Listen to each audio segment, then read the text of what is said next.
नमस्कार बच्चों, मैं ऋचा राघव हिंदी की ऑनलाइन कक्षाओं में आपका स्वागत करती हूँ। आज हम पढ़ेंगे विराम चिन्ह पाठ 21। बच्चों, विराम का अर्थ होता है रुकना या ठहरना। अपनी बात को स्पष्ट करने के लिए हम कहीं पर अधिक देर के लिए रुकते हैं तो कहीं क्षण भर के लिए रुकते हैं। रुकने की इसी क्रिया को हम विराम कहते हैं। भाषा में लिखित रूप में से दर्शाने के लिए हमें कुछ चिन्हों का प्रयोग करना पड़ता है। इन चिन्हों को ही हम विराम चिन्ह कहते हैं। हिंदी में इन विराम चिन्हों का विशेष स्थान होता है, इसलिए इनका प्रयोग बहुत सावधानीपूर्वक करना चाहिए। हिंदी में प्रमुख विराम चिन्ह हैं पूर्ण विराम, अल्प विराम, अर्ध विराम, उपविराम इत्यादि। अब एक एक करके इनको विस्तार से अध्ययन करते हैं। सबसे पहले है हमारा पूर्ण विराम। तो प्रत्येक वाक्य के अंत में पूर्ण विराम का प्रयोग किया जाता है, सिर्फ प्रश्नसूचक वाक्यों को छोड़कर। जैसे खरगोश भागता है, पूर्ण विराम। वाक्य हमारा पूरा हुआ तो हमने पूर्ण विराम का प्रयोग किया। अब दूसरा है हमारा विराम चिन्ह अल्प विराम। अल्प विराम का प्रयोग निम्नलिखित स्थानों पर किया जाता है। जैसे उदाहरण देखते हैं, राहुल अल्प विराम, पूजा अल्प विराम, राजू अल्प विराम, शब्बू और लक्की खेल रहे हैं। यहाँ पर इन शब्दों को अलग अलग करने के लिए हमने अल्प विराम का प्रयोग किया। अगला हमारा विराम चिन्ह है अर्ध विराम।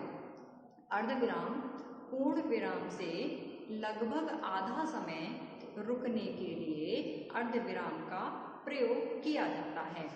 अर्ध विराम का प्रयोग निम्नलिखित स्थानों पर किया जाता है।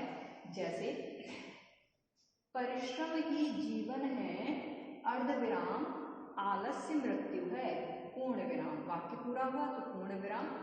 परिश्रम ही जीवन है, अर्ध विराम आलस्य मृत्यु है। या अगला उदाहरण देखते हैं, नेहरू जी नहीं रहे, अर्ध विराम वे तो अमर हो गए। अब अगला विराम चिन्ह है हमारा उपविराम। जहां किसी बात को अलग करके दिखाना हो वहां उपविराम का प्रयोग किया जाता है। जैसे बढ़ती जनसंख्या उपविराम एक विकट समस्या। यहाँ हमें बढ़ती जनसंख्या को अलग करके दिखाना था, तो बढ़ती जनसंख्या उपविराम एक विकट समस्या। या अगला उदाहरण विज्ञान उपविराम वरदान या अभिशाप। अगला हमारा विराम चिन्ह है प्रश्नसूचक चिन्ह। प्रश्नसूचक चिन्हों का प्रयोग प्रश्नवाचक वाक्यों के अंत में किया जाता है। जैसे तुम्हारा घर कहाँ है, प्रश्नवाचक चिन्ह। या तुम्हारा नाम क्या है, या तुम कहाँ रहते हो, प्रश्नवाचक चिन्ह। वह कहाँ रहता है, प्रश्नवाचक चिन्ह। ठीक है, तो प्रश्नवाचक वाक्यों के अंत में हम प्रश्नसूचक चिन्हों का प्रयोग करते हैं। अब बच्चों कुछ ध्यान देने योग्य बातें हैं कि जब एक ही वाक्य में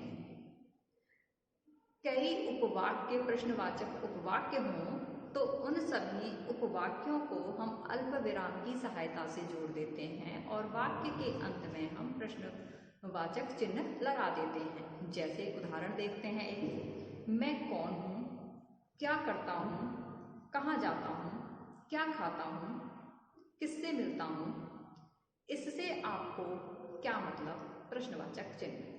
तो हमने सारे वाक्यों को अल्प विराम की सहायता से जोड़ दिया और वाक्य के अंत में प्रश्नवाचक चिन्ह का प्रयोग किया।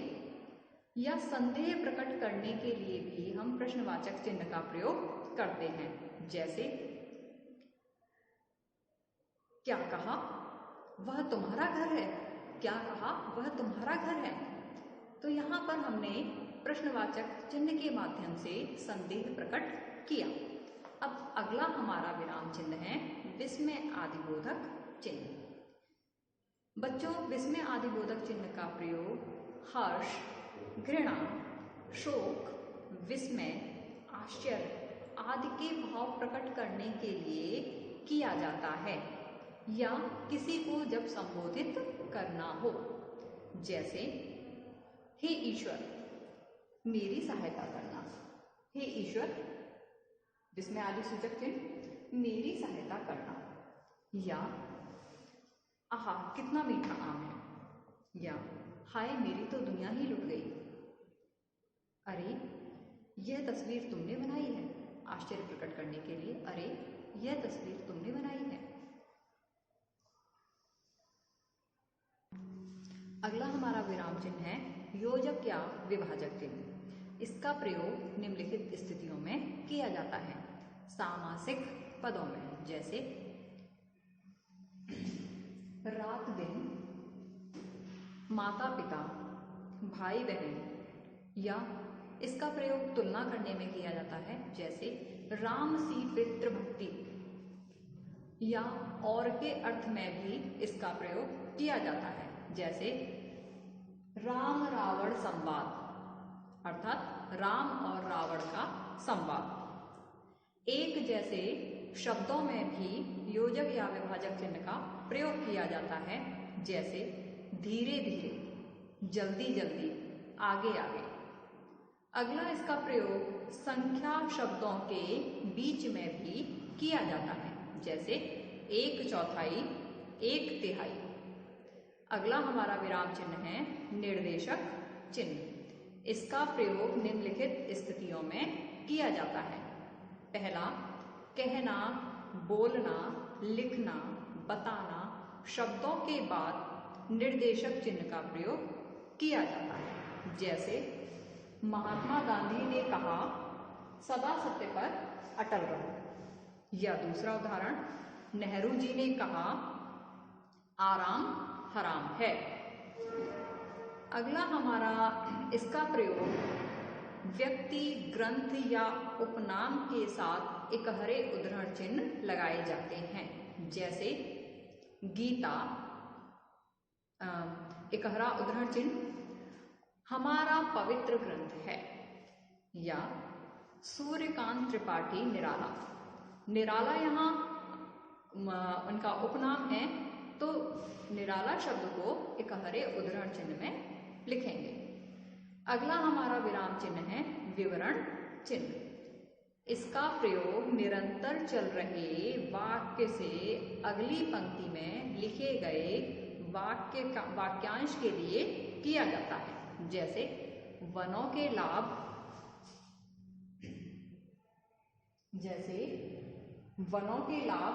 निम्नलिखित हैं। वनों के लाभ निम्नलिखित हैं। फिर हम उसका विवरण चिन्ह लगाएंगे और एक एक करके विवरण वहां पर लिखेंगे।